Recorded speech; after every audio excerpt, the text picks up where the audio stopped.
warahmatullahi wabarakatuh.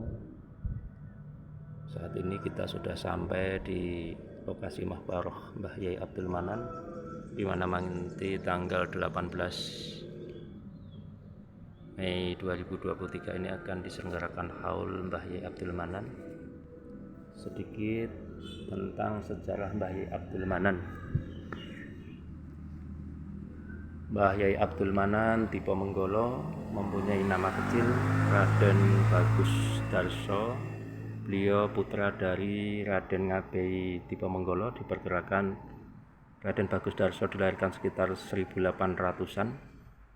Sejak kecil beliau dididik oleh ayahnya sendiri dan diteruskan beliau dipondokkan oleh ayahnya di tempat Yai Hasan Besari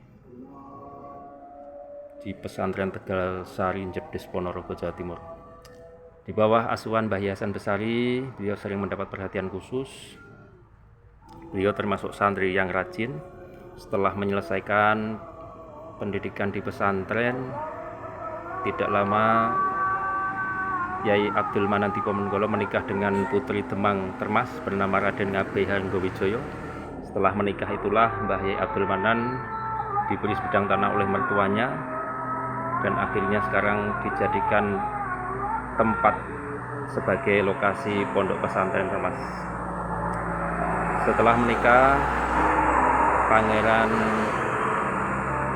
Mbah Yai Abdul Manan Tipo Menggolo meneruskan pendidikan di Universitas Al-Azhar Kairo, Mesir, dan beliau menjadi salah satu orang pertama yang menginjakkan kakinya atau menuntut ilmu di Kairo, Mesir saat itu.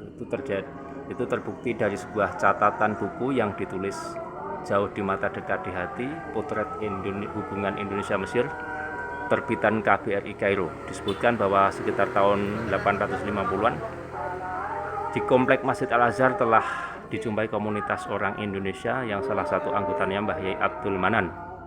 Beliau yang kelak mendapatkan banyak ilmu dari Kairo, Mesir, dan akhirnya diteruskan mensyairkan ilmu yang didapat di daerah Pacitan, Termas, dan sekitarnya. Raden Bagus Darso kembali ke Semanten setelah merasa cukup menuntut ilmu di Pondok Pesantren Tegal Sari Ponorogo. Kemudian mempelopori berdirinya sebuah pondok pesantren di sekitar Desa Semanten, sehingga banyak orang yang datang mengaji pada beliau. Beberapa tahun kemudian setelah beliau menikah putri Demang Termas, sehingga beliau diberikan sebuah sebidang tanah untuk mengembangkan pondok di daerah Semanten yang tetap berjalan. Di antara faktor yang menjadi pertimbangan, karena di daerah Termas dianggap lebih tenang, lebih cocok untuk belajar para santri, Mbah Yai Abdul Manan tidak menggunakan nama pesantrennya dengan istilah bahasa Arab, namun tetap menggunakan nama Desa Termas sebagai pesantrennya. Tidak berlebihan kiranya bahwa banyak yang mengakui sanad keilmuan ulama Indonesia, banyak yang diperoleh dari pondok Termas Pacitan, Jawa Timur, baik secara langsung dan tidak langsung. Tokoh yang dimakamkan di Mahbaroh ini adalah sebagai berikut.